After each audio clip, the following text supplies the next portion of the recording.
সম্মানিত ভিউয়ার্স, আসসালামু আলাইকুম ওয়া রাহমাতুল্লাহ।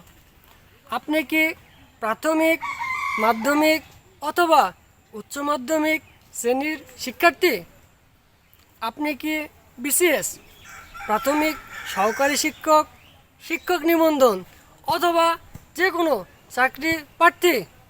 আপনাদেরকে জানাতে চাই পেজের পক্ষ থেকে বেসিক জ্যামিতি ক্লাসে স্বাগত জানাচ্ছি। আসুন জ্যামিতির কিছু বেসিক বিষয় আমরা দেখে নিই। জ্যামিতি গণিত শাস্ত্রের একটি প্রাচীন শাখা। জ্যামিতি জিওমেট্রি, গ্রিক শব্দ জিও অর্থ ভূমি ও মেট্রিন অর্থ পরিমাপ এর সমন্বয়ে গঠিত, অর্থাৎ জ্যামিতি শব্দের অর্থ ভূমির পরিমাপ। দ্বিতীয়টি দেখুন, জ্যামিতি হলো স্থানভিত্তিক বিজ্ঞান। ভূমি পরিমাপের পাশাপাশি বর্তমানে অনেক জটিল গাণিতিক সমস্যা সমাধানে জ্যামিতির জ্ঞান অপরিহার্য। পরবর্তী পয়েন্টটি আসুন আমরা দেখে নিই। আনুমানিক খ্রিস্টপূর্ব 300 অব্দে গ্রিক পণ্ডিত ইউক্লিড 13 খণ্ড বিশিষ্ট এলিমেন্ট গ্রন্থটি রচনা করেন। কালোত্তীর্ণ এই এলিমেন্ট বইটি আধুনিক জ্যামিতির ভিত্তিস্বরূপ। পরীক্ষায় আসতে পারে আধুনিক জ্যামিতির ভিত্তিস্বরূপ গ্রন্থটির নাম কি? সঠিক উত্তর হবে এলিমেন্ট। তিনি এই বইটিতে 465টি শৃঙ্খলাবদ্ধ প্রতিজ্ঞার প্রমাণ দেন। আসুন পরবর্তী ধাপটি দেখে নিই। প্রথম জ্যামিতিক প্রমাণের কৃতিত্ব দেওয়া হয় গ্রিক পণ্ডিত থেলিসকে। প্রথম জ্যামিতিক প্রমাণের কৃতিত্ব দেওয়া হয় গ্রিক গণিতবিদ থেলিসকে। তিনি যুক্তিমূলক প্রমাণ দেন যে ব্যাস দ্বারা বৃত্ত সমদ্বিখণ্ডিত হয়। এটা পরীক্ষায় আসতে পারে, ব্যাস দ্বারা বৃত্ত সমদ্বিখণ্ডিত হয়, এটা কে বলেছেন? সঠিক উত্তর গ্রিক গণিতবিদ থেলিস। থেলিসের শীর্ষ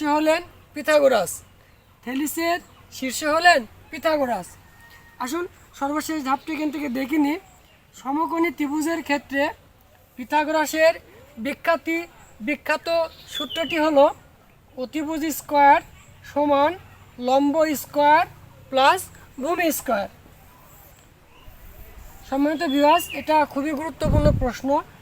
পিথাগোরাসের সূত্রটি সমকোণী ত্রিভুজের ক্ষেত্রে হবে অতিভুজ স্কয়ার সমান লম্ব স্কয়ার প্লাস ভূমি স্কয়ার। আপনারা বাড়িতে চেষ্টা করে দেখুন তো এই প্রশ্নগুলোর সঠিক উত্তর দিতে পারছেন কিনা। আসুন প্রশ্নগুলো দেখে নিই। প্রথম প্রশ্ন, জ্যামিতি শব্দের অর্থ কী? দ্বিতীয় প্রশ্ন, ইউক্লিড কোন দেশের পণ্ডিত ছিলেন? তৃতীয় প্রশ্ন, এলিমেন্ট গ্রন্থটির লেখক কে? চতুর্থ প্রশ্ন, এলিমেন্ট গ্রন্থটি কত খণ্ড বিশিষ্ট? পরবর্তী প্রশ্ন, ব্যাস দ্বারা বৃত্ত সমদ্বিখণ্ডিত হয়, উক্তিটি কার? পরবর্তী প্রশ্ন, পিথাগোরাস কার শিষ্য ছিলেন?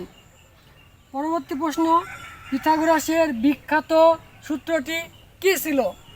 এবং সর্বশেষ প্রশ্ন, প্রথম জ্যামিতিক প্রমাণের কৃতিত্ব দেওয়া হয় কাকে?